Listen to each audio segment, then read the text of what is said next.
শুরু করা যাক। আজকে একটা নতুন চ্যাপ্টার কেমিস্ট্রির আমরা শুরু করছি। আমরা আজকে কেমিস্ট্রির একটা খুব ইম্পর্টেন্ট টপিক শুরু করছি, সেটা হচ্ছে অ্যাটম অ্যান্ড মলিকিউল।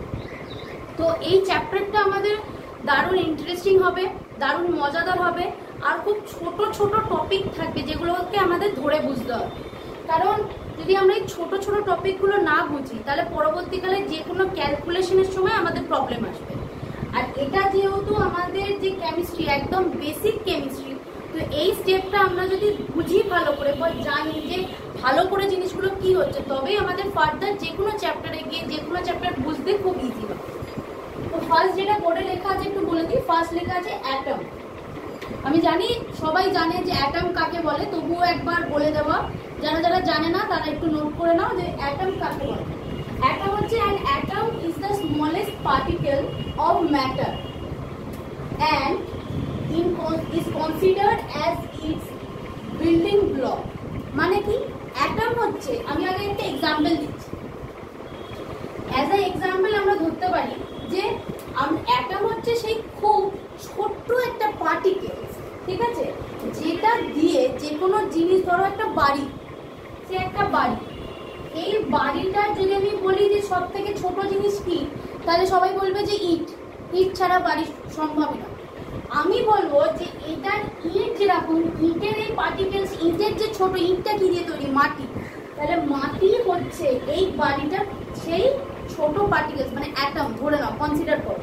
তাহলে এখান থেকে আমরা বুঝতে পারছি an atom is the smallest particle, ছোট পার্টিকেল যে অফ এ ম্যাটার, ম্যাটারের সেই ছোট পার্টিকেলসটা যেটা ছাড়া কোনো কিছু জিনিস তৈরি করা সম্ভব নয় বা তৈরি হয় না। এরপরে আমরা আসছি এলিমেন্ট। এলিমেন্ট কি? The simplest substance made up on kind of atom that cannot further broken down by chemical process is known as an element. তাহলে এলিমেন্ট কাকে বলছে?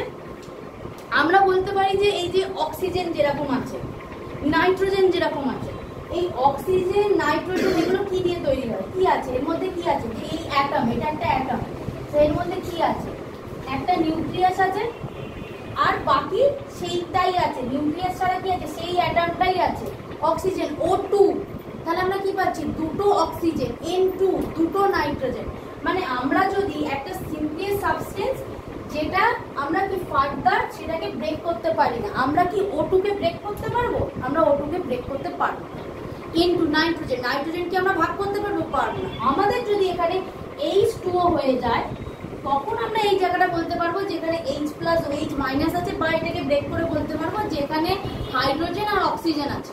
কিন্তু যখন আমরা একটা অক্সিজেন নিচ্ছি, সেটাকে আমরা কি দেখছি যে আমরা ব্রেক করতে পারছি না, শুধু হাইড্রোজেনকে আমরা ব্রেক করতে পারছি না।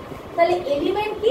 Element is the simplest substance made up of one kind of atom, মানে একই ধরনের অ্যাটম দিয়ে তৈরি, ঠিক আছে, that can not further broken down, যেটা ফার্দার ব্রেক করা যাবে না। এই by process of chemical process is known as element. বোঝা গেছে এলিমেন্ট কাকে বলে? এলিমেন্ট এমন একটা জিনিস যেটাকে ফার্দার আর ব্রোকেন করা, এমন একটা জিনিস নয়, সরি, অ্যাটম, যেটাকে ফার্দার ব্রেক করা যাচ্ছে না, ঠিক আছে। এবার এই যে অ্যাটম পড়ছি আমরা, এলিমেন্টস পড়ছি, তাহলে আমাদের জানতে হবে এই যে ধারণাগুলো আমাদের কি আসছে, কোথা থেকে আসছে, কিভাবে আসছে, এটা আমাদের অবশ্যই জানতে হবে যে এই অ্যাটমের কনসেপ্টটা কিভাবে এলো। প্রথমে তো অ্যাটম ছিল না, অ্যাটম হিসেবে জানতো না, অ্যাটম কোথা থেকে আসছে, এলিমেন্ট কোথা থেকে আসছে, তাহলে আমাদের হিস্ট্রির জায়গাটা বুঝতে হবে। আমি বলেছি যে আজকে আমাদের ক্লাসটা শুধুমাত্র একটা ওভারঅল ক্লাস থাকবে। অ্যাজ এ কেমিস্ট্রি আমরা কোন কোন ওয়ার্ডগুলোকে ইউজ করবো, নেক্সট ক্লাস থেকে আমি আর অ্যাটমটাকে বলবো না রে অ্যাটম, দেখ এটাকে ভেঙে ভেঙে যেটা আসছে, বা এরকম বলবো যে এলিমেন্ট যেটাকে ভাগ করা আছে না, এরকমভাবে আর বলবো না। তাই জন্য আজকে আমরা ওই স্ট্রাকচারাল যে পার্টটা, যে হিস্ট্রির পার্ট, কিভাবে অ্যাটম এসেছে, কিভাবে অ্যাটম এলিমেন্ট এসেছে, কিভাবে তারা, কেন আমরা তাদের ওপর ওই জিনিসটা দেখছি, কোন কোন বিজ্ঞানীরা নিয়ে আসছে, বা তারা পরবর্তীকালে গিয়ে কেন আমাদের দরকার হয়েছে। আমার যদি ভালো বাড়ি থাকে, দারুণ ঝাঁচকচকে বাড়ি আছে, আমার আবার একটা ঝাঁচকচকে বাড়ি করার ইচ্ছে হলো, তার দুটো কারণ হতে পারে। এক, আমার কাছে প্রচুর পয়সা আছে, যার জন্য আমি আবার ঝাঁচকচকে আরেকটা বাড়ি করতে পারছি। আর সেকেন্ড অপশনটা হতে পারে যে যে বাড়িটা আমার কাছে আছে সেই বাড়িটা হয়তো আমার পছন্দ হচ্ছে না, তাই আমি নতুন কিছু নিয়ে আসতে চলেছি। এখানেও সেরকম কেমিস্ট্রিও সেরকম আমাদের লাইফের মতনই, যে আমাদের যে প্রথম যে ফার্স্ট যে স্টেপগুলো আমরা পেয়েছি, দেখা গেছে অনেক বছর পর সেই স্টেপগুলোর কিছু জায়গা ভুল রয়ে গেছে। যখন একটা ফার্স্ট স্টেপ হয় সেখানে তো ভুল কি ঠিক একটা চিরাচরিত ধারণা থেকে বেরিয়ে আসাটা বিশাল বড় একটা ইম্পর্টেন্ট জায়গা। তো সেখান থেকে আমরা ধীরে ধীরে দেখব কিভাবে রাদারফোর্ড থমসন মডেল এসেছে, তারপর রাদারফোর্ড মডেল আসছে, বোর মডেল আসছে, কেনই বা তারা আসছে, কিভাবে বিভিন্ন মডেলের ড্রব্যাক থাকছে, সেটা আমরা পুরোপুরি নেক্সট ক্লাসে আলোচনা করব।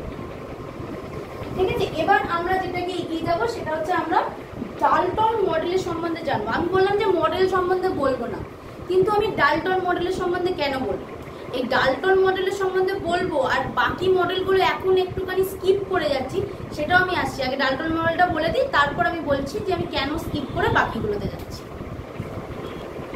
আচ্ছা, তাহলে আমার এবারে শুরু করবো হচ্ছে ডাল্টন মডেল দিয়ে। ঠিক আছে, ডাল্টন এবারে কি বলছে, কি কি জিনিস বলছে। আমি যখন অ্যাটম মডেলে লিখেছিলাম, আমি লাইনটা লিখেছিলাম an atom is the smallest particle of matter, এই লাইনটাই বলেছিলাম তো, যে ম্যাটারের একটা পার্টিকেলস, তাই তো।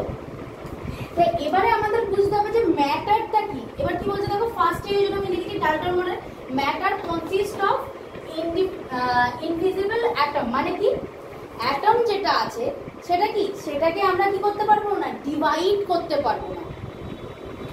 ঠিক আছে, অ্যাটম যেটা আছে সেটাকে আমরা ডিভাইড করতে পারবো না। এটাকে বলছে ডাল্টন বলছে যে অ্যাটম যেটা আছে সেটাকে আমরা ডিভাইড করতে পারবো না। এবার আমাদের মনে সন্দেহ, অ্যাটম ডিভাইড করা যায় না, এই আমি তো পড়ে এসেছি নিউটন প্রোটন হেন কেন, কিন্তু সেটা তো আমরা পড়ে এসেছি। যখন উনি বলছেন যে অ্যাটমকে ডিভাইড করা যায় না, তখন তো এই অ্যাটম থিওরিটা আসেনি, যেটা আমরা পেয়ে গেছি যে অ্যাটমকে ডিভাইড করা যাচ্ছে, এই আছে। উনি তো প্রথম বলছেন, তাই না? তো উনি যেহেতু প্রথম বলছেন, ওনাকে তো আমরা ইগনোর করে চলে যেতে পারি না।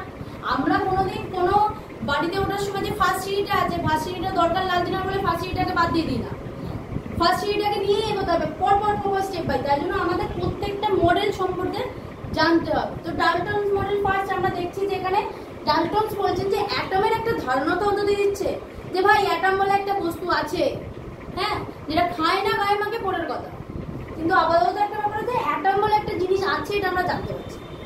ঠিক আছে, এটা গেল। নেক্সট পয়েন্টে আমরা কি বলছে দেখো, all the atoms of a chemical element are identically in mass and all other properties।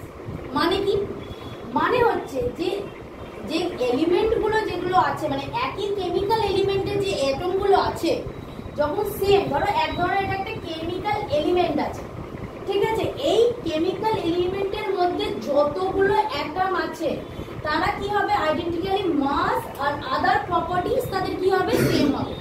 বোঝা গেল যে যে কেমিক্যাল এলিমেন্টটা যেটা আছে, এটা কেমিক্যাল এলিমেন্ট, এই যে কেমিক্যাল এলিমেন্টটা আছে এর মধ্যে যে সকল অ্যাটমগুলি আছে তারা আইডেন্টিক্যালি হবে কোন দিক থেকে, মাস আর প্রপার্টিজ তাদের কি হবে, সেম হবে।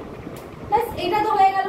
যেহেতু সেম হবে, তারপর একটা যদি ডাল্টন না বলতো আমরাই বলে দিতে পারতাম যে different chemical element have different kind of atom. এটা তো ডাল্টন না বললে আমরাই বলে দিতাম, কোনো ব্যাপার না। যদি সেমেতে সেম থাকে তাহলে ডিফারেন্ট তো সেম ডিফারেন্ট হবে। সেটা কথা আছে না, জাম গাছের ছাল জোড়া লাগে না কথা, সেরকম ধরনের আম গাছের ছাল থাকবে, জাম গাছের ছাল থাকবে। ঠিক আছে, আচ্ছা, তারপরে কি বলছে, compound are form when atom of different element combined in a fixed ratio। মানে কখন আমরা কম্পাউন্ড তৈরি হচ্ছে বলতে পারবো। কম্পাউন্ড কখন তৈরি হচ্ছে, কম্পাউন্ড তখনই তৈরি হবে যখন আমরা কি করব, যখন বিভিন্ন ধরনের যে এলিমেন্ট হয়ে when atom of different element, বিভিন্ন এলিমেন্টের যে অ্যাটম গুলো আছে তারা একটা ফিক্সড রেশিওতে এক জায়গায় হবে। ঠিক আছে, খিচুড়ি তখনই হবে যখন ডাল আর চালের রেশিওটা সমান হবে, তবেই ভালো খিচুড়ি হবে, নাহলে খিচুড়ির টেস্ট কিন্তু বিগড়ে যাবে। সেরকমই ব্যাপার যে কম্পাউন্ড তখনই হবে যখন একটা ফিক্সড রেশিওতে আমরা কি করব, যে এলিমেন্টগুলো আছে, বিভিন্ন যে এলিমেন্টগুলো আছে তার যে অ্যাটমগুলো আছে সেগুলোকে ঠিকভাবে ঠিকঠাক রেশিওতে আমরা রাখবো, তখন একটা কম্পাউন্ড তৈরি হবে। 5 নম্বর পয়েন্ট কি বলেছে, যে chemical reaction involve reorganisation of atom. ঠিক আছে, এই হচ্ছে হচ্ছে মোটামুটি এই 5টা মেইন ইম্পর্টেন্ট কথা ডাল্টন মডেল থেকে আমরা জানতে পারছি। এরম নয় যে এখানেই শেষ, আর ডাল্টনের মতবাদ থেকে কিছু জানা যাচ্ছে না। এইগুলো ইম্পর্টেন্ট, তাই আমি বলেছি যে এইগুলোই দিয়েছি। এছাড়াও অনেক কিছু মডেলের মধ্যে আছে, সেগুলো আর আমি অ্যাড করিনি। সেগুলো যদি একবার রিডিং পড়া হয় এগুলো থেকে ভেঙে চুরে লেখা, এখান থেকেই বোঝা যাবে। এক্সট্রা করে আর পড়ার দরকার নেই বলে আমার মনে হচ্ছে। তবে যদি কারো মনে হয় তাহলে সে অবশ্যই সেগুলোকে পড়তে পারে। ঠিক আছে? আচ্ছা, এবার আমরা একটুখানি এগোবো। আমরা এতক্ষণ যে বললাম যে ডাল্টন মডেলের সম্বন্ধে, এবারে এই ডাল্টন মডেলটা আমরা বুঝতেই পেরেছি। আমি প্রথমেই বলেছি যে এই যে ডাল্টন কাকু যে যে জিনিসগুলো বলে গেছে সেগুলোর মধ্যে অনেক ভুল ভ্রান্তি ছিল, কিন্তু কাকু যেহেতু প্রথম বলেছে তাই জন্য ওনাকে আমরা ফেলে দিতে পারি না। ঠিক আছে, ওনার কথা ধরে চলতে হবে। এবার এই যে আমরা মডেলটা পেলাম, এই মডেল থেকে আমরা কি কি জিনিস জানতে পারছি আর কি কি জিনিস আমাদের উনি ভুল বলে গেছে, সেই জায়গাটা আমাদের বুঝতে হবে। যে এই যে মডেল, ডাল্টনের মডেল থেকে আমরা কি কি থিওরি আমরা এক্সপ্লেন করতে পারছি, আর কোন কোন জিনিসগুলো এখনো পর্যন্ত ওনার মডেল অনুযায়ী এক্সপ্লেন উনি করেননি। তো ডাল্টনের আমরা এখানে কি দেখবো, যে এক্সপ্লেন থ্রু দিস থিওরি, এই থিওরি থেকে কি কি জিনিস এক্সপ্লেন করা সম্ভব হয়েছে। কি প্রথমে আসছে law of conservation of mass. মানে কি, যে যতটা পরিমাণ the mass of the substance reacts equals to the mass of the product form. মানে কি, মানে এই যে law of conservation of theory, এটা জাস্ট আমি একটুখানি বলে দিয়েছি যেখান থেকে কি ধারণাটা পাওয়া যাচ্ছে। মানে এখানে কি বলতে চাই, যে যত পরিমাণ যে সাবস্টেন্সটা রিঅ্যাক্ট করছে একটা রিঅ্যাকশনে, সেই পরিমাণ, সেই মাস, সেই সমতুল্য, সেই সমসংখ্যক the mass of the product form, সেই সমসংখ্যক পরিমাণ আমরা সেই সমসংখ্যক মাস যেটা আছে সেটা সমান কি পাচ্ছি, প্রোডাক্ট পাচ্ছি। ঠিক আছে, যে পরিমাণ মাসের সাবস্টেন্স রিঅ্যাক্ট করছে সেই সমপরিমাণ মাসের আমরা কি পাচ্ছি, প্রোডাক্ট পাচ্ছি। সেকেন্ড পয়েন্ট কি আছে, ল অফ কনস্ট্যান্ট কম্পোজিশন। এটা মানে কি, আগে বলে দিই কি লেখা আছে। In a chemical substance the element are always present in definite proportion by mass.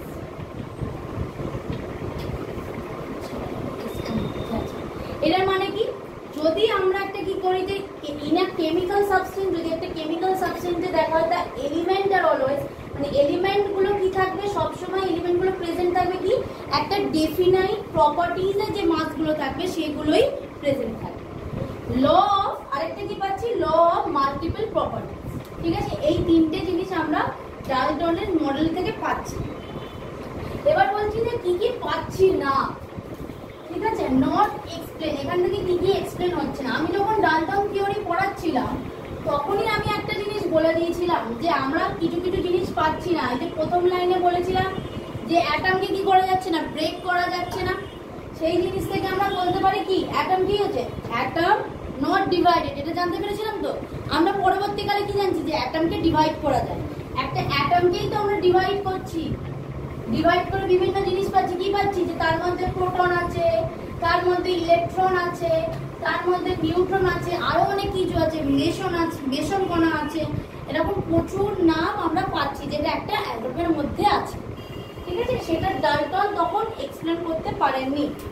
আর কি পারেননি, ডাল্টন যে স্ট্রাকচারটা দিয়েছিল, অ্যাটমিক যে স্ট্রাকচার দিয়েছিল বা কি কিভাবে এলিমেন্টের মধ্যে আছে জিনিসগুলো দেখিয়েছিল, তার মধ্যে অ্যাটমিক স্ট্রাকচারের মডেলটা ওনার ঠিকঠাক ছিল।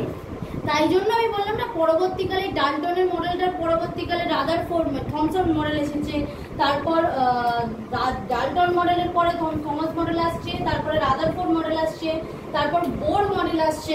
এরকম পরপর পরপর স্টেপ বাই স্টেপ মডেলগুলো আসছে।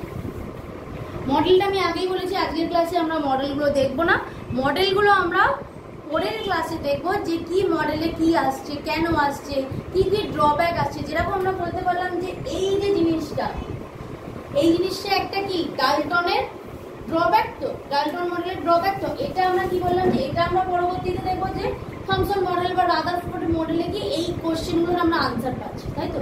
সেরকমই সেই কারণে কিন্তু পরপর মডেলগুলো আসছে। আচ্ছা, এরপরে ডাল্টন মডেলের পরে আমরা যেটা দেখবো সেটা হচ্ছে এই যে আমরা অ্যাটমগুলো বলছি, অ্যাটম আছে। এবার আমরা দেখবো যে অ্যাটমে শুধুমাত্র অ্যাটমকে আমি তো এই অক্সিজেন এই নাইট্রোজেনই ধরে ধরে পুরো নাম ধরে ধরে ডাকতে পারি না। যেরকম স্কুলের বন্ধুদের মধ্যে কথা বলতে বলতে অভিজিৎ অভি হয়ে যায়, ঠিক আছে, সত্যেন্দ্রনাথ টেগরটা বাদ দাও, আমার লোকজন আমাকে গালাগালি দেবে। ধরো সত্যেন্দ্রনাথ কার নাম আছে, সুতো সোতা যাও হতে পারে, ঠিক আছে, বাকি তো নামগুলো আমরা জানি স্কুলে কার নামের আমরা কিরকম মিমিক্রি করে থাকি, বেশিরভাগ স্কুলের টিচারদেরও অনেক সময় পড়া হয়ে থাকে। হ্যাঁ, ওগুলো বলে লাভ নেই, লোকজন জুতো মারবে। তো আমরা এখানে দেখবো যে এইরকমই জ্যাকব যিনি আছেন উনি এই অ্যাটমের কি আছে অ্যাটমিক সিম্বলগুলো তৈরি করছে, ঠিক আছে। তাহলে আমাদের অ্যাটমিক সিম্বলের ব্যাপারে যিনি ধারণাটা দিচ্ছেন ওনার নামটা আমি কি বললাম, জ্যাকব, ঠিক আছে। Atomic symbol, atomic symbol. এবারে অ্যাটমিক সিম্বলটা বোঝা গেল যে যেরকম আমরা বলছি অক্সিজেন, অ্যাকচুয়ালি অক্সিজেনকে আমার খুব ভালো লাগে, যার জন্য আমি সব জায়গায় অক্সিজেন আর নাইট্রোজেনেরই এক্সাম্পল দিই। দেখে বলে না যার যাকে মনে ধরে, আমার সেরকম অক্সিজেন আর নাইট্রোজেনকে মনে ধরে, সেখানে তোমরা কিছু করতে পারবে না। অক্সিজেনকে আমরা ও দিয়ে লেখা হয়, নাইট্রোজেনকে আমরা কি দিয়ে লিখি, বড় হাতের এন দিয়ে লিখি, ঠিক আছে। কার্বনকেও নিয়ে আসছি, ওর ফ্যামিলি নিয়ে যখন আলোচনা করা হবে নাটের গ্রুপে নিয়ে আগে বলাই ভালো। কার্বনকে আমরা সি দিয়ে লিখি। মোটামুটি আমরা দেখতে পাই যে এই যে ক্যাপিটালে লেখা হয় আর প্রথম ওয়ার্ডটাই মোটামুটি আমি যে কটা লিখেছি সেগুলো প্রথম ওয়ার্ডটা দিয়েই আর কি লেখা হচ্ছে। কিন্তু কিন্তু এরকম অনেক সিম্বল আছে যেগুলোকে আমরা কি করি, এরকম শুধুমাত্র প্রথম অক্ষরটা দিয়ে লিখি না। যেমন আমি একটা উদাহরণ দিচ্ছি, লোহা, ফেরাস, হ্যাঁ তাই তো।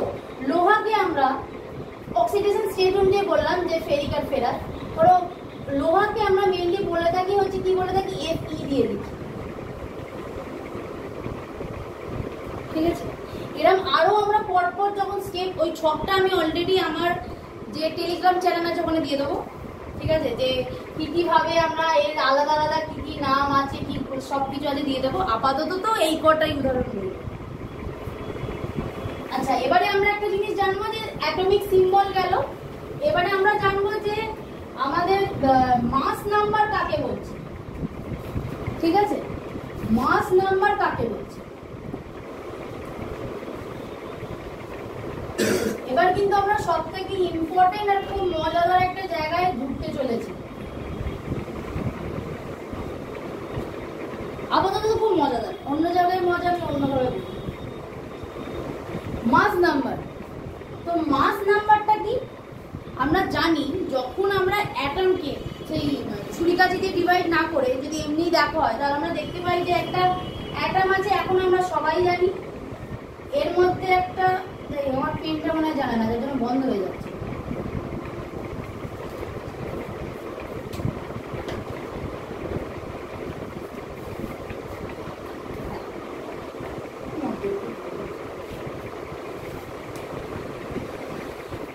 আমরা দেখবো মাস নাম্বারে কি বলছিলাম আমি এখানে, যে এখানে একটা আমি যদি দেখি এটাকে আমরা কি বলে থাকি, নিউক্লিয়াস, ঠিক আছে। এবার তার ভেতরে ঢুকবো, নিউক্লিয়াসটাকে একদম বার করে নিয়ে চলে যাবো। এই নিউক্লিয়াসটার মধ্যে আমি কি দেখবো, কি কি আছে, নিউট্রন আছে আর প্রোটন আছে। নিউট্রন মানে কি, পজিটিভ চার্জ, প্রোটন মানে নিউট্রাল, তাই তো। আর বাইরে কি থাকবে, যত সংখ্যক নিউট্রন থাকবে, নিউট্রন যত সংখ্যক আছে তার আর কোনো বৈষম্য নেই, সে চুপচাপ একা আছে, শান্ত মস্তিষ্কে আছে। এবার যতগুলো প্রোটন থাকবে, সাইনটা একটু ভুল দেব, যত সংখ্যক প্রোটন থাকবে পজিটিভ চার্জের তত সংখ্যক বাইরে কি থাকবে, ইলেকট্রন থাকবে। যতগুলো থাকবে ততগুলো কি থাকবে, ততগুলো সংখ্যক বাইরে ইলেকট্রন ঘুরপাক থাকবে। এবার কি কি ভাবে আমরা দেখব যে কোন অ্যাটমে কত সংখ্যক আছে, কোন ঘরেই বা কোন কক্ষপথেই বা কতগুলো সংখ্যক ইলেকট্রন ঘুরছে, ঠিক আছে। এর জন্য একটা কি আছে, মোটামুটি বলা যায় একটা অ্যাটমিক মডেল আছে, সেটার ব্যাপারে আমাদের জানতে হবে। তার আগে আমরা যেরকম কোনো একটা জায়গায় যেতে গেলে, ধরো আমরা আন্দুলে আসবো? আন্দুলে আসার তো অনেক রাস্তা আছে। এবার আন্দুলের রাস্তারও নাম আছে, যেরকম হাইওয়েতে NH6 হয়, NH12 হয়, ঠিক আছে? এই রাস্তাগুলো বুঝতে হবে। মায়া ফ্লাইওভার হয়তো সেরকম দেখতে হবে যে আমরা কোন ফ্লাইওভারটা ধরবো, ঠিক আছে, কোন জায়গাটায় যাব। এবারে আমাদের এই জায়গাগুলো যেরকম রাস্তার নাম আছে সেরকম এখানেও পরপর স্টেপ আছে, যেরকম কে, এল, এম, এন, টোটাল 7টা, ঠিক আছে? এই সিরিজ অনুযায়ী পরপর 7টা আমরা জানি যে পরপর 7টা অনুযায়ী ইলেকট্রনগুলো ঘুরছে। এবার আমাদের যেরকম এখানে ট্রাফিকের অবস্থা, যে যেখানে ইচ্ছা যা ইচ্ছা দিয়ে যেখানে ইচ্ছা চলে যেতে পারে, শুধু যেতে পারে না ওয়ান ওয়ে দিয়ে, উল্টো রাস্তায় যেতে পারে না। এখানেও কিন্তু এদের রেস্ট্রিকশন আছে, ঠিক আছে? এদেরও ট্রাফিক সিগন্যাল বসানো আছে। এরাও বলেছে দেখো আমাদের একটা নিজস্ব ক্যাপাসিটি আছে, তার থেকে বেশি কিন্তু আমরা লোক রাখবো না। হ্যাঁ, এদের জায়গা বাবা, এদের রুলস, আমার এখানে কিছু বলার নেই, ঠিক আছে? এবার কে বলছে আমি সব থেকে বেশি, আমি বাবার আদরের একমাত্র মেয়ে, আমি সব থেকে বেশি যে ট্রাফিকটাকে সামলাতে পারবো সেটা হচ্ছে 2, ঠিক আছে? এল বলছে না আমি অত আদরের নয়, তাও মোটামুটি বাড়ি থেকে মারধর করে না, ঝাঁটালাতি মারে না, মোটামুটি থাকবে। তো আমি যেটা মোটামুটি করবো হচ্ছে 8টা।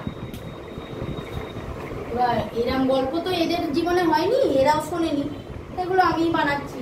তো আমাদের জানতে হবে যে কি ফর্মুলায় আমরা এটা লিখছি, যে সর্বাধিক কতগুলো ইলেকট্রন প্রত্যেকটা কক্ষপথে থাকতে পারে, ঠিক আছে?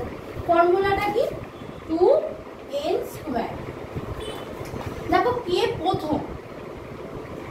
প্রথম, তাহলে n এর ভ্যালু k এর ক্ষেত্রে কত হবে? 1। তাহলে 2 × 1² মানে 2 × 1 মানে 2। দেখো তাই বসেছি, k এর ভ্যালু 2, ঠিক আছে? আচ্ছা, এবারে l এরটাও দেখো সেম যদি মিলে যায় তাহলেই বলবো সূত্র, ঠিক আছে? তাহলে n এর ভ্যালু কি হবে? 2। 2 এর স্কয়ার কত? 4। 4 দুগুণে কত দেখো? 8। বোঝা যাচ্ছে? তাহলে m এর ভ্যালু কি হবে? m এর ভ্যালু হবে এখানে নিশ্চয়ই 3 বসবে। তাহলে 3 3 কত হচ্ছে? 9। 9 দুগুণে কত? 18। আচ্ছা, এটা গেল n পর্যন্ত করবো। হ্যাঁ, n পর্যন্ত একটা রিপিট হয়ে যাবে, সবাই যে যার খাতায় করো, n এর ভ্যালুটা নিজে ক্যালকুলেশন করো, আমি তো বলছি। তাহলে n এর ভ্যালুটা আমরা কত ধরবো? 4। 4 এর স্কয়ার মানে কত হবে? 16। 16 দুগুণে কত হবে? 32। একদম বোঝা গেল যে আমরা কি করে বুঝতে পারছি কোন কক্ষপথে সর্বাধিক কতগুলো ইলেকট্রন থাকতে পারবে। এইটা হচ্ছে তার প্রসেস। 7টা K L M N O P.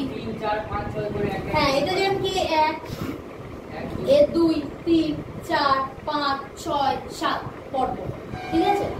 আচ্ছা, এবারে আমরা তো এদের স্ট্রাকচার গুলো পড়া শিখবো। কিছু কিছু মলিকিউল নেবো, নিয়ে আমরা দেখবো যে বাবা এর কটা কি হচ্ছে না হচ্ছে, ঠিক আছে? তারপর আসছি বিভিন্ন রকম কেসে, তার আগে মডেল। কারণ অনেক কোশ্চেন থাকে এরকম যে লাস্ট সেলে কটা আছে, লাস্ট সেলের কতটা কোথা থেকে আসছে, ভ্যালেন্স ইলেকট্রন কোথা থেকে আসছে, ভ্যালেন্সি কোথা থেকে আসছে। তো আমি যদি এই জায়গাটা না ক্লিয়ার করি তাহলে ভ্যালেন্সি, লাস্ট সেল এগুলোকে আমরা পাবো না, ঠিক আছে? তো এইটা খুব ইম্পর্টেন্ট জায়গা আর খুব মজাদার জায়গা, খুব ভালো জায়গা, নোরা। আচ্ছা, আমরা একটা এক্সাম্পল নিই। আচ্ছা, আমার সেই অক্সিজেন, ঠিক আছে, আমার খুব ভালো লাগে। আমি যখন পিরিয়ডিক টেবিল পড়াবো, এই পিরিয়ডিক টেবিলে মোটামুটি 30 পর্যন্ত কি করে মুখস্থ রাখতে হয় তার একটা শর্টকাট শিখিয়ে দেবো। আপাতত তো আমি যেভাবে মুখস্থ করে রেখেছিলাম ছোটবেলায় সেটা একটা দেখাই যে কিভাবে মনে রাখছিলাম। প্রথমে দেখো আমি পড়েছিলাম হচ্ছে এল, লিথিয়াম, তাই তো? তো L B B C N O, তাহলে কত আসছে? 6। তাহলে লিখলাম অক্সিজেন 6 নম্বর জায়গাটায় অবস্থান করছে। 6 মানে কি? 6 মানে কি? দেখো প্রথমে 6 মানে 6 থেকে কটা ইলেকট্রন প্রথম কক্ষপথে থাকতে পারবে? 2টো, তাই তো? তাহলে ফার্স্ট কক্ষপথে কটা থাকলো? 2টো। আর কটা পড়ে আছে? পরের কক্ষপথে চলে যাবে। বোঝা গেল? আরেকবার বলছি, এই তো কে লিখলাম, এল লিখলাম, এম, এন, ও পরপর লিখে দিলাম।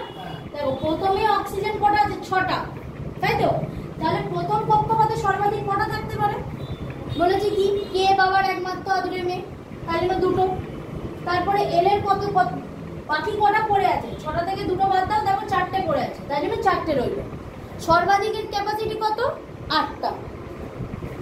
আস্তে আস্তে এগোতে এগোতে কয়েকটা লাইন বলবো, শুনতে কষ্ট হলেও শুনতে হবে। আচ্ছা,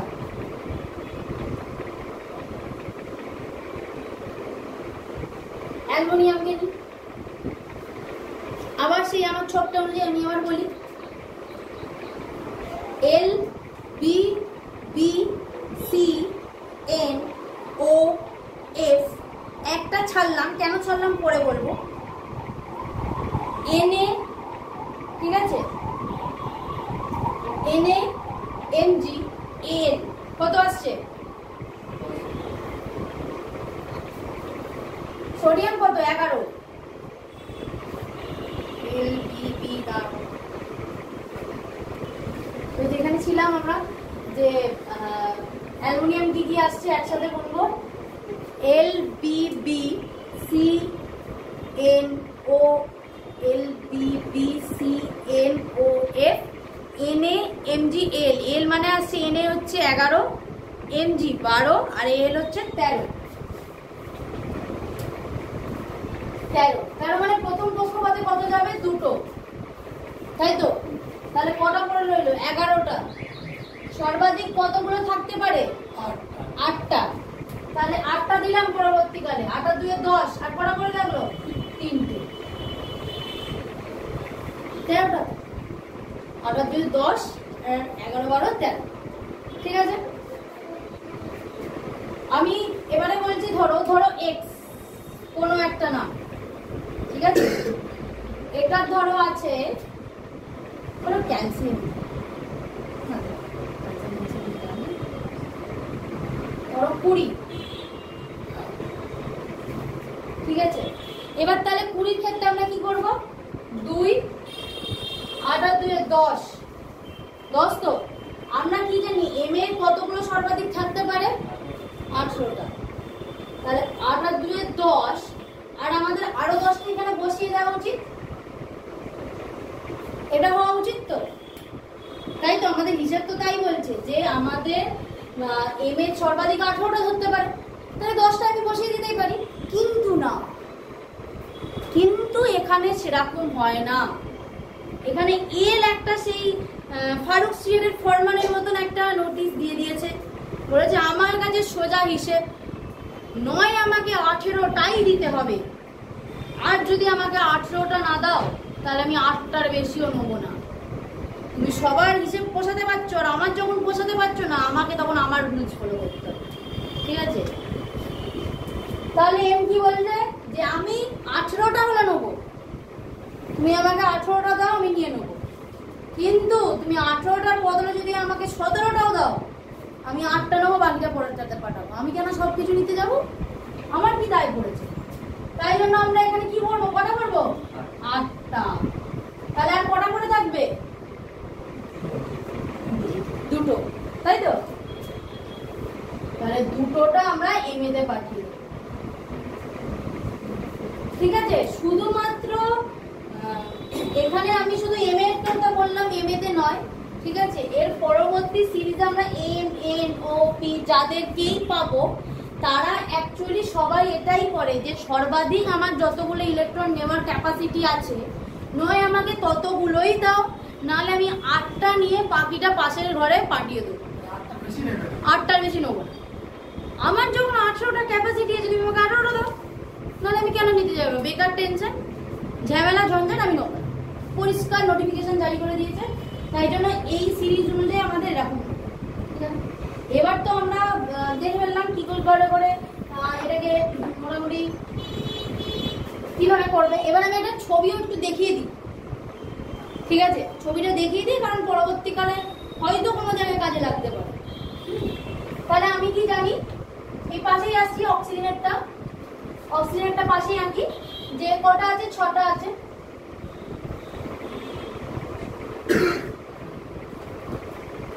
আছে, তো এই যে 6টা আছে, এই 6টার মধ্যে তাহলে প্রোটন সংখ্যা কত হবে? এটা প্রোটন, তো প্রোটনের ভ্যালু কত হবে? 6। তাহলে নিউট্রন আছে। তাহলে ইলেকট্রন কটা থাকবে? আমরা এরকম প্রোটনটাকে লিখি, হ্যাঁ আমরা এখানটা এরকম প্লাস দিয়ে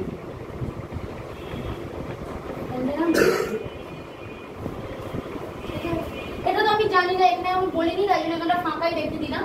এটা ডিপেন্ড করে কত দেবো কি না দেবো, পরে যখন আমি বলবো আস্তে আস্তে তখন জায়গাগুলো ক্লিয়ার হবে যে আমি কেন ওখানটা ফাঁকা রাখলাম। তাহলে 6টা ইলেকট্রন থাকবে। তাহলে প্রথম সার্কেলে আমরা কি পাবো? 2টো। তারপরের যে এল কক্ষপথ থাকবে সেখানে কটা থাকবে? 4টে। আমার ইলেকট্রন আমি যেখানে ইচ্ছা লাগাতে পারি, হ্যাঁ এটা কোনো ব্যাপার নয় যে আমি একটু করে দেখিয়ে দিয়েছি তুমি একটু করে সোজা দিয়েছো, এসব কিন্তু বললে হবে না। আচ্ছা, এবার পরে আসছে অ্যালুমিনিয়াম। অ্যালুমিনিয়ামের কত? 13টা। তাহলে আমরা এখানে দেবো হচ্ছে 13। এখানে তো সব সেম আছে, এখানে শুধু 8টা করে দেবো, দিয়ে দেবো। হ্যাঁ, দিয়ে এর বাইরে দিয়ে একটা কক্ষপথ করে দিয়ে এখানে 3টে দেবো। বোঝা গেল? সেম এটা হোমওয়ার্ক রইলো, এক্সেটটা সবাই বাড়ি থেকে করবে নিজে, দেখবে ভালো লাগবে, কনফিডেন্স আসবে। আচ্ছা, এখানে আমি কয়েকটা বললাম, 6, 13, 20 বললাম। আর একটু চেষ্টা করবে, ঠিক আছে? 24, 28, 32, 36, এই কটা হোমওয়ার্ক রইলো। বাড়ি থেকে এগুলোকে ইলেকট্রনের যে বিন্যাসটা করেছি সেটা করবে, করে দেখবে যে কি আসছে, তার জন্য এই ছকটা মিলছে কিনা, আর ফোনেতে চেক করে নেবে যে হ্যাঁ ঠিক করেছি কিনা, বা আমাকেও পাঠাতে পারো যে এটা ঠিক করেছি কিনা, হয়েছে কিনা, ঠিক আছে? বা নেক্সট ক্লাসে আমরা এগুলো সম্বন্ধে আলোচনাও করে দিতে পারি যদি মনে করাও। তো ভুলে গেলে আমার দোষ। আচ্ছা, মোটামুটি একটা বড় জায়গা আমরা কিন্তু কমপ্লিট করলাম। এবার কিন্তু ক্লাস শেষ হয়, নড়ে চড়ে বসার কিছু নেই।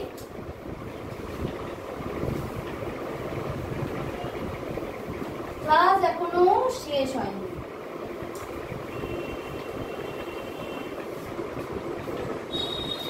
আগে ট্রিক্স বলবো না, আগে জিনিসগুলোকে নর্মালি জানবো কি হচ্ছে, তারপরে সেটা ট্রিক্স বলবো। লেখার স্টাইলটা শুধু প্রথম থেকে আলাদা করে নাও, ঠিক আছে?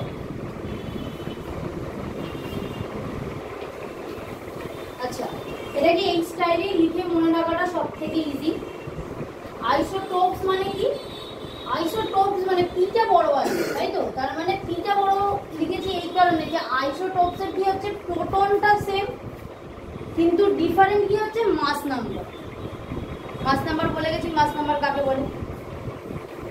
আইসোটোনসের কি হচ্ছে, এনটা বড়। আইসোটোন এনটা বড়, এনটা বড় মানে নিউটনটা সেম কিন্তু প্রোটনটা কি ডিফারেন্ট। তাহলে আমাদের যদি কোনো একটা দিয়ে দেয়, সে এক্স দিয়ে দিয়েছে, এক্স 18, 40, তো আমরা বলতে পারবো যে এইটার মধ্যে কি আছে, কি আলাদা, ভেঙে দেখবো, ঠিক আছে? দেখে আমরা বলতে পারবো যে এটা আইসোটোপের এক্সাম্পল না আইসোটোপ, মানে এর সাথে আরেকটা দিতে হবে যদিও বা। ধরো এখানে দিল 18, এখানে দিল এখানে 20 দিল, এখানে ধরো 18 দিল, আর একটা ধরো দিল 20, 17, এখানে ধরো 8 দিল। তো এর মধ্যে কি কি আলাদা কি কি সেম দেখে বলতে পারবো যেটা আইসোটোপ, আইসোটোন, আইসোবার কি এটা, ঠিক আছে? আচ্ছা, আইসোটোন মানে কি, নিউটনটা সেম আর ডিফারেন্ট ইম্পর্টেন্ট। আইসোবার, বার মানে বোথ, হ্যাঁ বার মানে এখানে বোথ বোঝানোর জন্য বার, বিটাকে হাইলাইট করেছে। কি বলছে? Same mass number but the neutron in atomic nucleus different। মানে আমরা দেখো এটা আর্গনের একটা एग्जांपल দিয়েছি। আর্গন 40 আছে, 18 আছে, এখানে দেখো কে তে কি দিয়েছে, 19 আর 40, ঠিক আছে? এবার আমরা যখন এটা ক্যালকুলেশন করব আর্গনের, এটা কি দেখতে পাচ্ছি আমরা, মাস নাম্বারটা কি আছে, সেম আছে, তাই তো?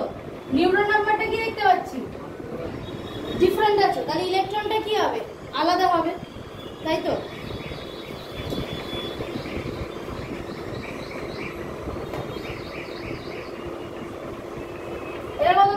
22 বেরোচ্ছে, আর এটার ক্ষেত্রে আমরা কত পাবো? 21 পাবো। তাহলে ওই জন্যই বলছে মাস নাম্বারটা সেম, তাই তো? মাস নাম্বারটা সেম, নিউট্রন সংখ্যাটা কি হয়ে যাচ্ছে? আলাদা। তাহলে প্রোটন সংখ্যাটা কি হয়ে যাচ্ছে? আলাদা হয়ে যাচ্ছে। একটা প্রোটন সংখ্যা 18, একটা প্রোটন সংখ্যা 19। তাহলে এটার যখন আমরা নিউট্রন সংখ্যা বার করবো তখন কি দেখবো? দুটো কি আসছে? নিউট্রনটাও কি আসবে? আলাদা আসছে। তাহলে এই জন্যই বলেছে বোথ, মানে নিউট্রন আর প্রোটন দুটোই আলাদা, কিন্তু মাস নাম্বারটা কি হচ্ছে? 1। বোঝা গেছে? আইসোমার মানে কি? Molecular formula same but have different structure. Molecular ফর্মুলাটা হয়তো সেম আছে, কিন্তু তাদের স্ট্রাকচার কি? আলাদা। ঠিক আছে? আচ্ছা, এবার আমরা দেখব অ্যাটমিক মাস।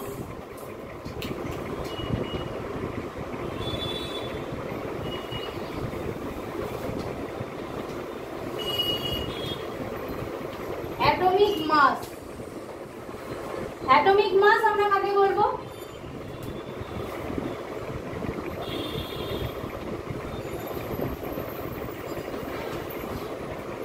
দেখো আমরা নিউটন সম্বন্ধে জানি, তাহলে অ্যাটমিক মাস বলবো নিউটন, প্রোটন আর ইলেকট্রন সব একসাথে। ঠিক আছে? সেটাকে আমরা কি বলছি? Atomic mass. হ্যাঁ, তোমার পরিবারের ওজন বলতে কি বোঝায়? তুমি, তোমার বাবা, তোমার মা, তোমার দিদি বা ভাই বা বোন যে আছে তোমার বাড়ির পাখি ধরবো না, হ্যাঁ, সবাইকে নিয়ে যে টোটাল যে ওজনটা হচ্ছে সেটাই। এখানে সেরকম তোমারও পরিবার আছে, আর অ্যাটমের পরিবার থাকলেই সমস্যা। কিন্তু আমার পরিবারকে নিয়ে কিন্তু আমি এসব ঝামেলা করতে চাই না, কিন্তু অ্যাটম এসে গেছে ঝামেলা করতে ওর পরিবারকে নিয়ে, গোষ্ঠীকে নিয়ে ঝামেলা করার জন্য। এবার একটা নতুন মোটামুটি অ্যাটমের রিলেটেড, কিন্তু অ্যাটমের সাথে একটু অ্যাটম থেকে বেরিয়ে, অ্যাটম অ্যাটম অ্যাটম অ্যাটম অনেকক্ষণ বলে ফেলেছি। এবার একটু অ্যাটম থেকে বেরিয়ে আমরা একটা পার্ট করবো, সেটা হচ্ছে মলিকিউল। সেটা আমি হেডিংয়ে বলেছিলাম, কিন্তু মলিকিউলস কি জিনিসটা আমার এখনো বলা হয়নি। মলিকিউল সম্বন্ধে আমরা এবারে দেখব। আচ্ছা, মলিকিউলে কি দেখবো? এ molecule is a group of 2 or more atoms that are chemically bonded together and have an independent existence. পরে বোঝাবো মলিকিউল, তার আগে আজ একটা এক্সাম্পল। কি এক্সাম্পল?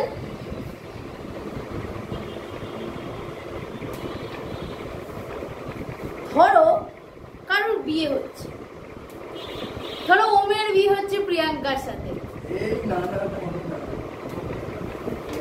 ধরো ওমের বিয়ে হচ্ছে প্রিয়াঙ্কার সাথে। ঠিক আছে?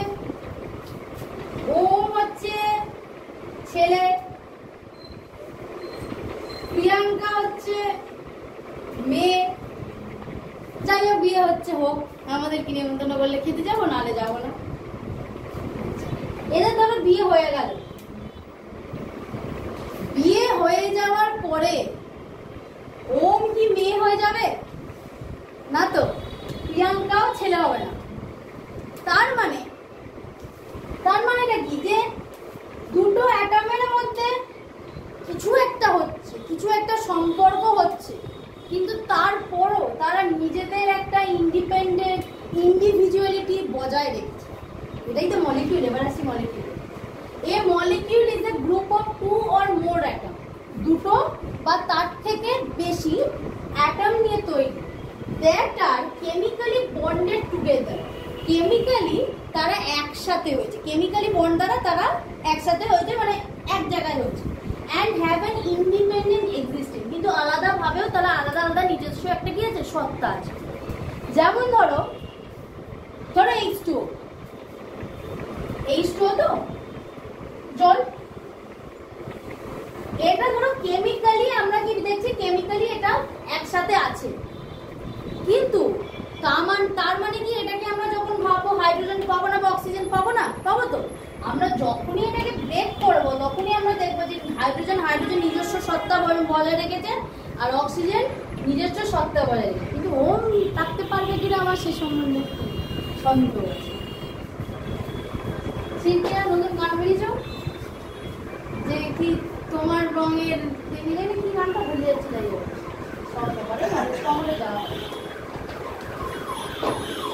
ঠিক আছে। এটা গেল মলিকিউল। মলিকিউলের একটা ধারণা পাওয়া গেল যে মলিকিউল মানে হচ্ছে অনেকগুলো অ্যাটম এক জায়গায় হচ্ছে, কেমিক্যালি তারা বাউন্ড হচ্ছে, কিন্তু তাদের মধ্যে একটা ইন্ডিভিজুয়াল ইন্ডিপেন্ডেন্ট এক্সিস্টেন্স থেকেই যাচ্ছে, ঠিক আছে।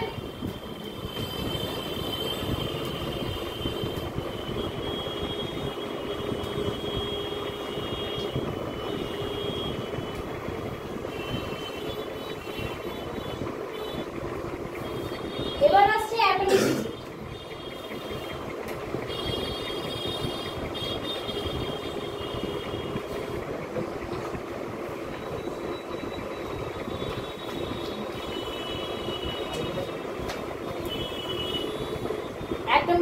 অ্যাটমিসিটি কাকে বলছে? অ্যাটমিসিটি কাকে বলছে? The total number of atoms present in a molecule is known as atomicity. তাহলে অ্যাটমিসিটি কাকে বলছে? যে টোটাল নাম্বার অ্যাটম, যে টোটাল নাম্বার অ্যাটম প্রেজেন্ট আছে কোথায়? মলিকিউলের মধ্যে। একটা মলিকিউলের মধ্যে যত সংখ্যক অ্যাটম প্রেজেন্ট আছে সেটাকে আমরা কি বলছি? অ্যাটমিসিটি, ঠিক আছে। আচ্ছা, এরপর কি আছে? মলিকিউলার মাস। মলিকুলার মাস কি?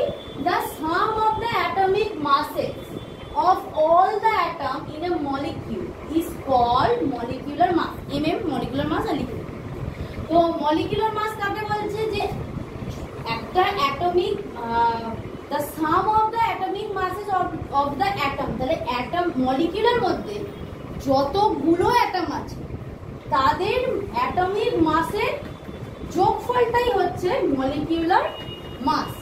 এক্সাম্পল দিচ্ছি আরো ক্লিয়ার হবে ব্যাপারটা। অক্সিজেনের মলিকুলার মাস কত? 16। আর ধরো হাইড্রোজেন H2O, হাইড্রোজেন কত আছে? 2টো। তাহলে হাইড্রোজেনের কত? 1। মলিকুলার মাস 1, তাহলে 2 × 1 মানে কত? 2। তাহলে এটা কত হবে? 16 + 2 মানে 8।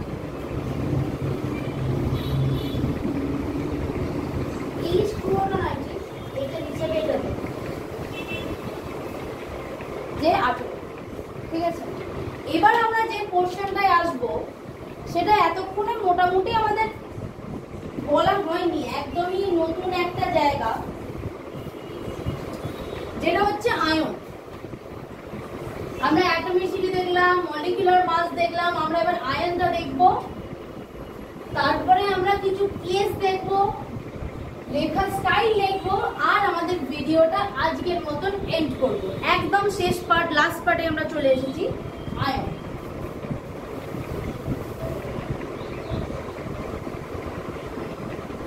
আয়নের ব্যাপারে আমরা জানি। তাহলে আয়ন কি? আচ্ছা, আমরা আয়নের ক্ষেত্রে দেখি আয়ন কাকে বলছে। Ion is an atom or group of atom that has a positive and negative charge, তার একটা পজিটিভ আর নেগেটিভ চার্জ আছে। আয়ন দু রকম, একটা হচ্ছে ক্যাটায়ন, একটা হচ্ছে অ্যানায়ন। ক্যাটায়ন হচ্ছে পজিটিভ আর অ্যানায়ন হচ্ছে নেগেটিভ, ঠিক আছে।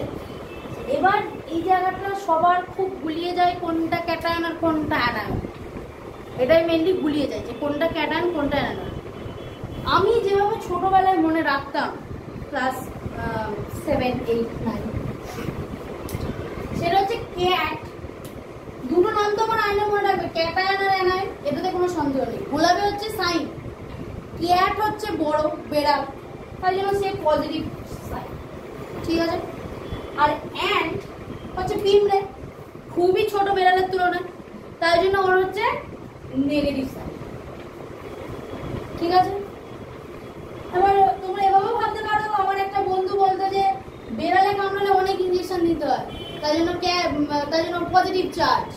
আর পিঁপড়ে কামড়ালে একটু জ্বালা করে অল্প কিছুক্ষণ, তাই জন্য একটুখানি লাগা, তাই জন্য মাইনাস নেগেটিভ চার্জ, ঠিক আছে। যেটা ইচ্ছা সেরকম ভাবে করতে পারো, এটাতে কোনো অসুবিধা নেই।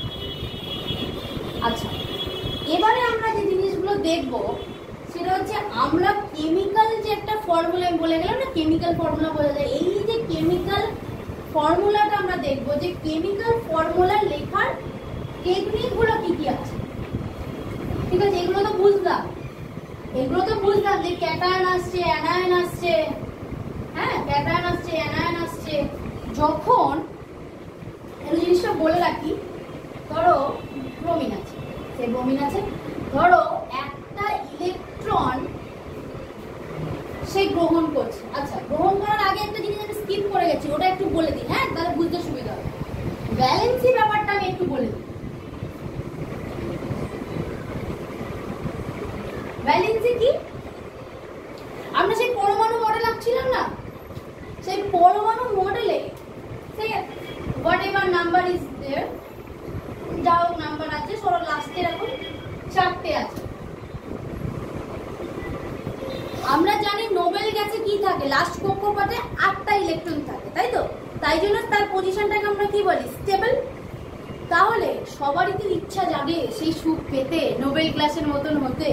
তাই জন্য সবারই টার্গেট থাকে, যাই হোক বাবা কোনোভাবে পয়সা নয় ইনকাম করতে হবে, আর নয় ভিখারি হতে হবে, দেউলিয়া হয়ে গিয়ে যে কোনো ভাবে আমাকে নোবেল গ্যাসের মতন হতে হবে। মানে এই যে ভ্যালেন্সিটা আছে দেখতে পাচ্ছ, এই যে লাস্ট কক্ষপথে যে কটা ইলেকট্রন আছে এটাকে আমরা কি বলি, ভ্যালেন্স সেল বলি, ঠিক আছে?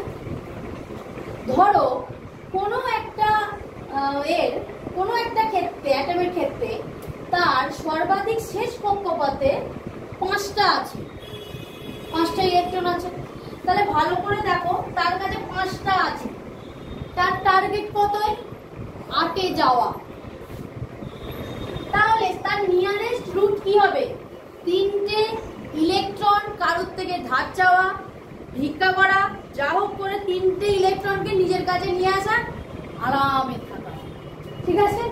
তো এর টার্গেট থাকবে, যেহেতু লাস্টে 5টা আছে, এর টার্গেট আরামের জন্য নয় ভিক্ষা করা, নয় চাওয়া, যে কোনো ভাবে যে কোনো বন্ডের দ্বারা 3টে ইলেকট্রনকে এর লাগবে, তবেই সেই 8টা হবে। তাহলে এর ভ্যালেন্সি কত, 3।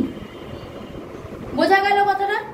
ভ্যালেন্সি আমি কি করে বার করছি, হ্যাঁ আমার নোবেলের মতন আমার আম্বানি হতে হবে। তাহলে আম্বানির দাদু না বাবা কে একটা সেই নুন বেঁচেছিল, ভিক্ষা করেছিল, তার কথা ভেবে নেবে। আম্বানি যেন আমাদের এই মুকেশ আম্বানি, এই আম্বানি ভেবো না, ধরে নাও যে কোনো একটা লোক যে প্রচুর ফেমাস, ঠিক আছে? ধরে নাও আমার বাবা প্রচুর ফেমাস লোক, প্রচুর বড় লোক, ঠিক আছে? আমার নাতিপুতির ইচ্ছা হলো যে না আমরা ওই দাদুর মতন হব। দাদু প্রথম জীবনে কি করেছে, নুন বেচেছে, তাহলে আমরাও নুন বেচবো। আমার কাছে 4 চাকা গাড়ি আছে, 4 চাকা গাড়ি বেচে দেবো, দিয়ে নুন বিক্রি করবো, দিয়েই আমি বড় লোক কোটিপতি হতে পারবো। সেরকম এরাও যখন চেষ্টা করবে নোবেল গ্যাসের মনে বাবা, এ কোন অপশনটা অ্যাড করলো, এ ভাবলো আমি বাবা ভিক্ষা করে নেবো, যা হোক করে চিনতে নেবো, নিয়ে 3টে করে আরাম করে থাকবো। আরামটাই তো আসল কথা, যেরকম এখন হচ্ছে সরকারি চাকরিটাই আসল কথা। কিভাবে পাবে না পাবে সেটা তোমার ব্যাপার, আমি কিন্তু কিছু বলি। আচ্ছা, ধরো কারুর লাস্ট কক্ষপথে মানে ভ্যালেন্স সেলে 3টে ইলেকট্রন আছে, ভালো করে বুঝবে, লাস্ট কক্ষপথে 3টে ইলেকট্রন আছে, লাস্ট কক্ষপথে 3টে আছে। তাহলে তার টার্গেট কটা অ্যাড করতে হবে, তাকে কটা ইলেকট্রন নিলে তবে তাই সে 8টা পাবে, 5টা। এটা কি সম্ভব? আমার কাছে মাত্র 3টে আছে, আমি 5 জনকে খুঁজবো, এটার পসিবিলিটি খুব কম। তাই জন্য ভাবলো দরকার নেই আমার 5টা খুঁজে।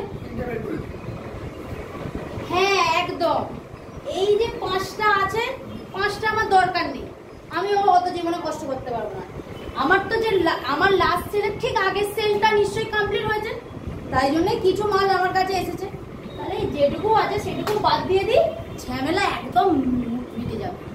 তাহলে 3টেটাকে কি করে দেবে, বাদ দিয়ে দেবে, তাই তো? এর ভ্যালেন্সি কত হলো, 3। তাহলে এর ভ্যালেন্সিও কত হবে, 3। নয় অ্যাড করতে হবে, আমাকে কটা অ্যাড করতে হতো, 5টা অ্যাড করতে হতো তো। তাহলে 5টা অ্যাড করা সম্ভব নয়, তাহলে আমি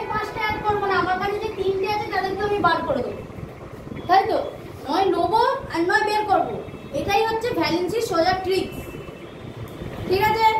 জীবনের মতন দরজায় দাঁড়িও না, ভেতরে আসতে হলে ভেতরে আসো, বাইরে গেলে বাইরে যাও, অপশন অনেক আছে। এরকম ওরা বলছে যে যদি আসতে হয় আসো, এইটুকুনিতে আমার পোষাবে না, বেরিয়ে যাও, জীবনে অপশন অনেক আছে, ঠিক আছে? ভ্যালেন্সি বোঝা গেছে? আচ্ছা, এবার আমরা যেটা আসছিলাম, ভ্যালেন্সির পরের পার্ট একটু আগে বলা উচিত ছিল আমার, যাই হোক একসাথে টপিকটা বোঝাতেও সুবিধা হবে। এবারে আমরা দেখব যে কেমিক্যাল যে ফর্মুলাটা হয় সেটা লেখার টেকনিকগুলো দেখবো। তার আগে একটা জিনিস বলে দিই, যদি কোনো ইলেকট্রন ঢোকে, ধরো নিচ্ছি, তাহলে কি হবে? বিআর মাইনাস, নেগেটিভ চার্জ ওপরে তৈরি হবে, হ্যাঁ, মাথায়।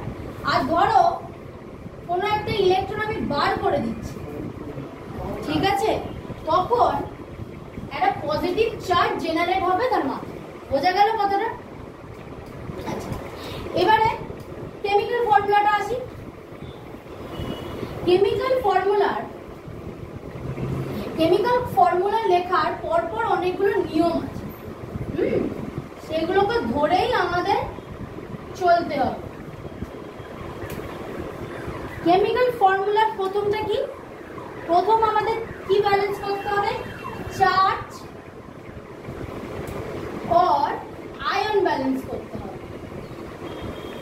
এটা আমি পরে শেখাবো, যখন কেমিক্যাল ফর্মুলা শেখাবো তখন আমি শিখিয়ে দেবো। এখন জাস্ট একটা নর্মালি বলে যাচ্ছি যে আমাদের কি করতে হবে? চার্জ আর আয়ন ব্যালেন্স করতে হবে, ঠিক আছে? সেকেন্ড ক্ষেত্রে কি করতে হবে আমাদের? মেটাল চার্জ আর আয়নটাকে ব্যালেন্স হিসেবে লিখতে হবে। এই যে মেটাল আর নন মেটাল যাই থাকুক, তাদের সিম্বল দিয়ে লিখতে হবে। তাহলে ফর্মুলা লেখা পরপর মনে রাখবে যে আয়ন ব্যালেন্স করতে হবে বা চার্জ ব্যালেন্স করতে হবে। মেটাল বা নন মেটালের যে সিম্বলটা আছে, ঠিক আছে, সেই দিয়ে আমাকে কিন্তু ফর্মুলা লিখতে হবে। আমি এরকম লিখতে পারবো না যে হাইড্রোজেন প্লাস অক্সিজেন সমান ওয়াটার, এরকম কিন্তু লেখা যাবে না, ঠিক আছে? আমাকে এইচ ও দিয়েই লিখতে হবে, হ্যাঁ? আচ্ছা, এবার কি হবে? পলি অ্যাটমিকের ক্ষেত্রে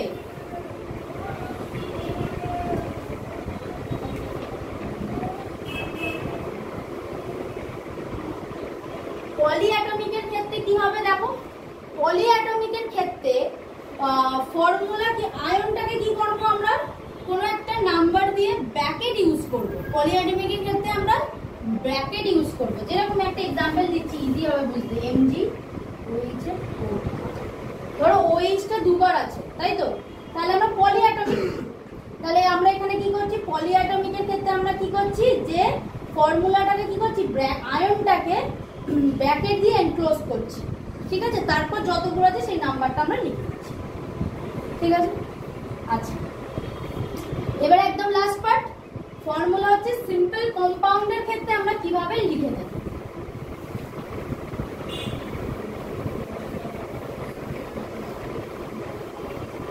সিম্পল কম্পাউন্ডের ক্ষেত্রে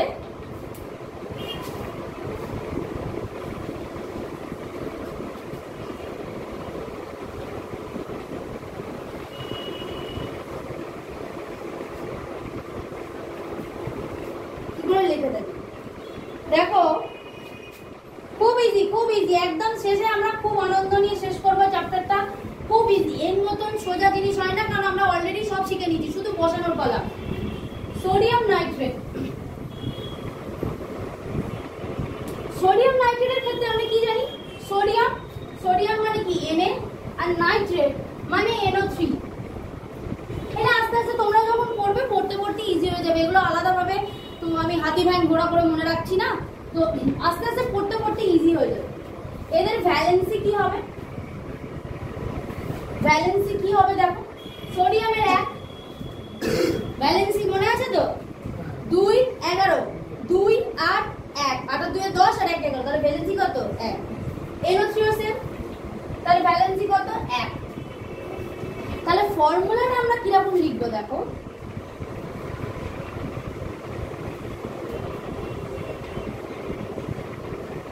ফর্মুলা কি হলো? Na কত? ভ্যালেন্সিটা নিয়ে লিখবো 1, তাহলে 1টা লেখার দরকার নেই। আর NO3 ধরো 1 রো লিখলাম, তো লেখার দরকার নেই, বোঝা গেল? NaNO3, ঠিক আছে। এবারে আমরা যেটা করবো হচ্ছে ধরো নেক্সট একটা দেখি, ধরো অ্যালুমিনিয়াম অক্সাইড। এটা হলে একটু ক্লিয়ার হয়ে যাবে ব্যাপারটা।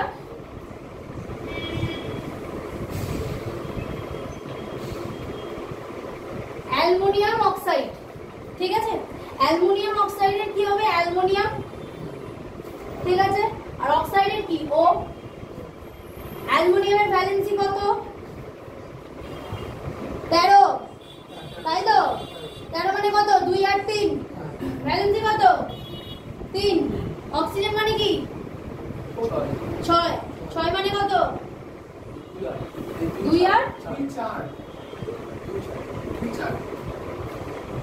অক্সিজেনের ভ্যালেন্সি হচ্ছে 2, 4, 4 না 6 তো, লাস্টে কত? দুটো পড়ে থাকবে তো, আবার করে দেবো ভ্যালেন্সি। তাহলে এটার আমরা ফর্মুলা কিভাবে লিখবো দেখো,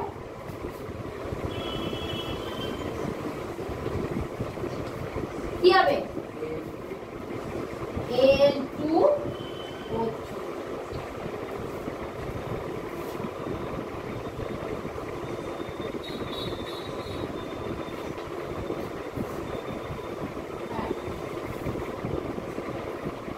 আমার মনে হয় একটা জায়গা ভুল হয়ে গেছে, যার জন্য মেলাতে অসুবিধা হচ্ছে।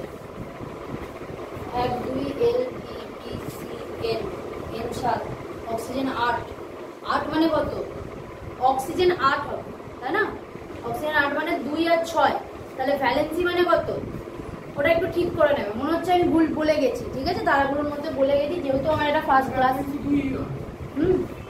না, কি করে হবে ভ্যালেন্সি? অক্সিজেনের ক্ষেত্রে কত? 8 তো। প্রথমে 2, হ্যাঁ তো 2 তো বলেছি, 2 তো বলেছি, মানে ধরো 2, তারপর কত? 6, তাহলে এর 2 আর 6 মানে কটা ঢোকাতে পারবে? দুটো ঢোকাতে পারবে, তো তাই জন্য এটা কত হবে? তবে একটা হবে, তাহলে দুটো অ্যাড করতে হবে, তাহলে ভ্যালেন্সি কত হবে? 2। অ্যালুমিনিয়ামের ক্ষেত্রে 3। আমি হয়তো অক্সিজেনের ক্ষেত্রে যখন বলেছি হয়তো 6 লিখিয়ে বলে গেছি, ওইটা একটু ভুল হয়ে গেছে, ওটা একটু নিজেদের ব্যাপার মনে করে ঠিক করে নিতে হবে, ঠিক আছে। তো আজকের ক্লাসটা মোটামুটি এইটুকুনি রইল।